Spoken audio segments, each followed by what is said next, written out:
మరి ఎవరైనా చచ్చిపోతే 3 వద్దుల్లా 5 వద్దుల్లా 9 వద్దుల్లా పక్షికి పెడతాం. పచ్చికి పెట్టినాక కొంతమంది తెలివి కల్లోళ్ళు పెద్ద మనసులు అడుగుతారు, నిన్న మొన్న పచ్చికి పెట్టినరేమో కాకులు వచ్చినాయి బిడ్డ కాకి తిన్నదా అంటారు. ఈ కాకే ఎందుకు ముట్టన్నాయి అంటే దానికి ఒక అర్థం ఉన్నది. ఎందుకంటే కాకి ముడితే మన కర్మ తొలగిపోతుంది. కాకి ఎందుకు ముట్టన్నంటే పూర్వం లోపల రావణ బ్రహ్మ అంటే ఎవరో కాదు, బ్రహ్మదేవునికి మునిమనవడు, బ్రహ్మదేవుని కుమారుడు కశ్యబ్రహ్మ, కశ్యబ్రహ్మ కొడుకు విశ్వవాసు బ్రహ్మ, విశ్వవాసు బ్రహ్మ కొడుకు రావణ బ్రహ్మ. వాడు 4 వేదములు 18 పురాణములు 6 శాస్త్రములు ఆపోసన వట్టిన అమరవేద పండితుడు. నవగ్రహాలను మెట్లు గట్టి కచ్చిరెక్కి రాజ్యమేలిండు. అటువంటి భయానికి బ్రహ్మదేవుడు వచ్చి పొద్దున పంచాంగం చెప్పాలి, కర్ణుడంటే వానదేవుడు వచ్చి అలుకుదల్లాలి, మరి బిడ్డ గాలిదేవుడు వచ్చి ఆకిలు ఊడవాలి, అగ్నిదేవుడు వచ్చి వంట చెయ్యాలి, బ్రహ్మ ముహూర్తం దాటక ముందు భార్య భర్తలు శివపార్వతులు వచ్చి పూజ కట్టువని పూజ మందిరంలో కూర్చుండాలి. అగో అంతటి ఎల్లించుకున్న రావణ బ్రహ్మకు ఒకనాడు దుర్బుద్ధి ఉట్టి ఇలా యమధర్మరాజును ఓడిస్తారని గద పట్టుకొని గాత పెట్టుకుంటూ పోతాడట.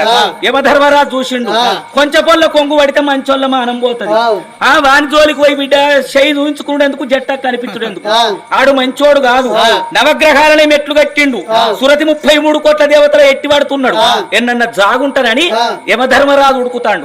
ఉరుకుతా అంటే చచ్చిపోయిన కాకి కనిపించింది.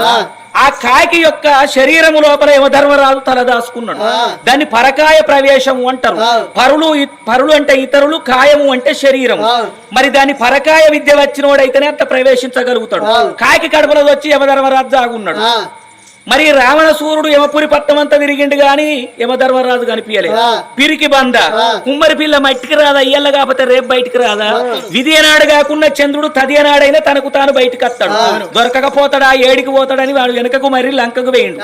తర్వాత కాకి కడుపులోకి వెళ్లి బయటికి వచ్చిన యమధర్మరాజు, ఓ కాకి దిక్కుతోచని పరిస్థితి లోపల లంకానగరమేలే రావణ బ్రహ్మకు భయపడి నీ కడుపు లోపల నా తల దాచుకున్నా, నన్ను కాపాడినవు, నీకొక్క దీవెన పెడుతున్నా, ఎప్పటికి నీకు వయసుతనమే ఉంటది గాని ముసలితనం అనేది ఉండదు, అకాల మృత్యువు చేత దత్తవు గాని ఆయుష్ కూడిందని నా ఇచ్చ నేను వచ్చి ప్రాణం దియ్యా. అకాల మృత్యు అంటే ఓ కరెంటు తీగ వినాలితే షాక్ కొట్టు, ఎవడన్నా కట్టెబెట్టి దెబ్బ కొడితను, గప్పుడొచ్చి నీ ప్రాణం తీస్తా గాని నా ఇచ్చ నేను నీ ఆయుష్ కూడిందని వచ్చి ప్రాణం దియ్యా. కలియుగం ఇంకా పుట్ట పంతం ఉన్నది, పెరగ పంతం ఉన్నది, ఉప్పు పప్పు చోట ఉడక పంతం ఉన్నది. ఏ తల్లిదండ్రి చచ్చిపోతే కన్న కొడుకులు అయ్యవ్వకు అగ్గిపెట్టి 3 వద్దుల్లో 5 వద్దుల్లో 11 వద్దుల్లో 9 వద్దుల్లో పచ్చికి పెడితే కాకి గిట్టచ్చి తిన్నదనుకో చక్కగా అటువంటి వాని జీవి స్వర్గం పోవాలి, నరకం రావద్దని దీవెన పెట్టిండు యమధర్మరాజు.